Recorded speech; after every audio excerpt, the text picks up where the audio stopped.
Hi everyone and welcome. It's Lauren here from Acting Classes in Perth.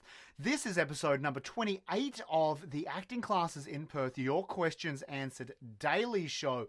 The show where I sit down and answer all of your acting related questions at 7 p.m. every single day here on Facebook Live and YouTube Live simultaneously. A huge thank you and shout out if you are joining us. I can see a whole lot of people starting to log in or click on and view us here on Facebook or YouTube. Thank you so much if you are joining us. Thank you. Before we jump into today's question, I think it's important that we do what we always do, and that's roll some form of introduction, commonly referred to as the pre-rolled intro.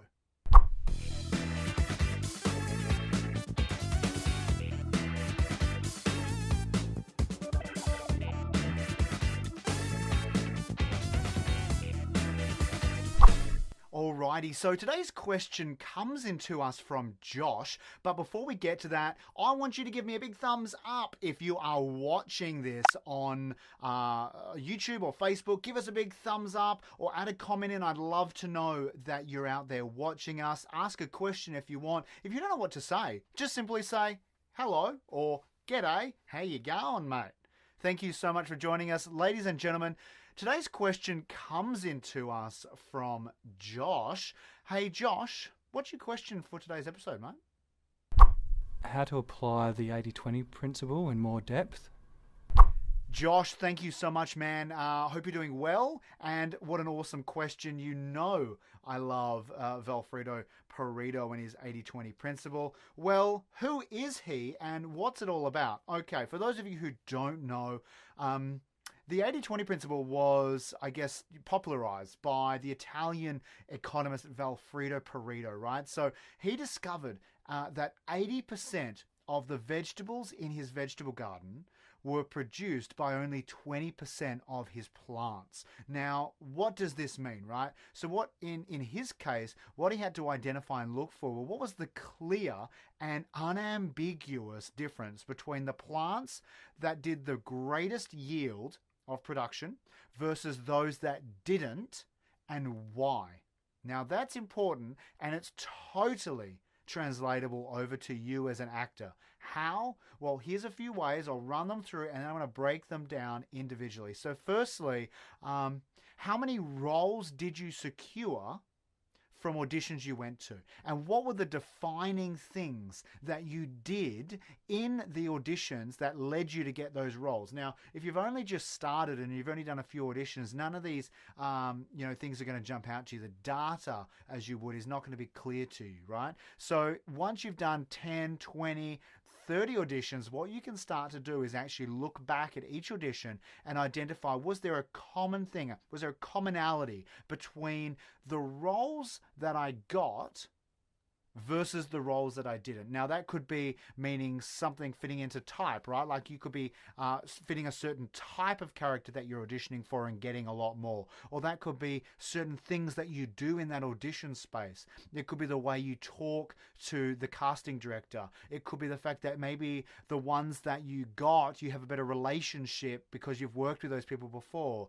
It could be the fact that you did a lot more preparation going in. So it could be a whole lot of different things, right? Your job is to identify what are the commonalities, what are the clear, unambiguous commonalities between what got you the work versus the auditions you never got a role out of, okay? So there's one example, there's auditions. You can do it with learning your lines. There's a whole lot of ways that we teach you at Acting Classes in Perth to learn your lines, but I guarantee there's probably only going to be one, maybe two of those that really works for you. So why would you spend your time on the ones that don't work? Yeah, that's pointless. What you want to do is look at, okay, out of all the ways to learn lines, what are the 20% of ways that really get me the quickest, fastest, best 80% result? Okay, well, that might be for you rewriting your script, or maybe that's for you recording it and listening back in audio. Maybe you're a visual person, so you get it through reading it more, right? So what is it that enables you to learn your lines better? Also, look, character development.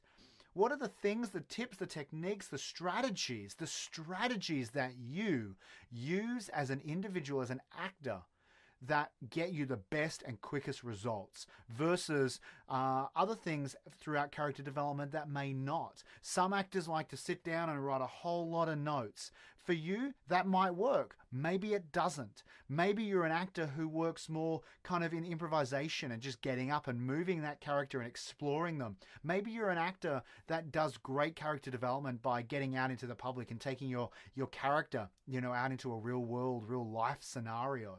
You can also apply the 80-20 principle to, your showreel clips. What showreel clips did people seem to be less engaged with? Or is there a point throughout each scene, right, that you have for your showreel scenes or for your overall showreel? Was there a point where people maybe stopped it? They became disengaged. And that is valuable information, because you could either go in and decide to take that out or figure out that there's something in there that's just not working, right? And so you can have a really solid idea on how you can then go in, recut, re-edit, and reposition that showreel to better increase your chances of getting more auditions and in turn getting more roles from those auditions. So it's so many ways. That's just a few, Josh, but I would very much love for you to think outside the box and look at how you can apply that 80-20 principle in all that you do as an actor. I do that. I try to do that in my life as much as I can, both personal life, business life, teaching you, as your acting coach and mentor. I try to figure out, okay, so what strategies work for certain actors don't work for others, and why do these strategies work when I'm teaching you but not everyone else?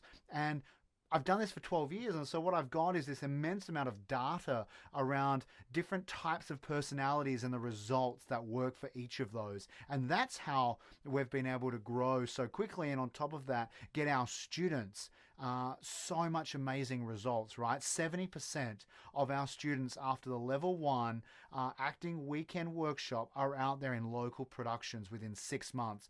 And that 70% of students were just like everyone else who started.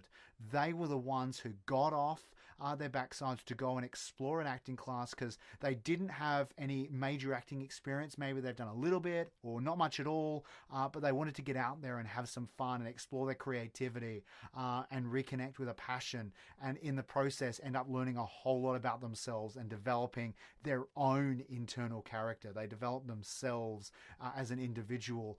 So I think that you as an actor, Josh, you can start to do that around your acting, looking at things that work for you, that don't, and apply that 80-20 principle. Now, if you have liked Josh's comment, share right now. Click the share button and help out a fellow actor. If you are watching us on Facebook, click like and then follow our page. If you are watching us here on YouTube, maybe click the subscribe button and then click the notification bell so you stay updated with everything we are coming out with.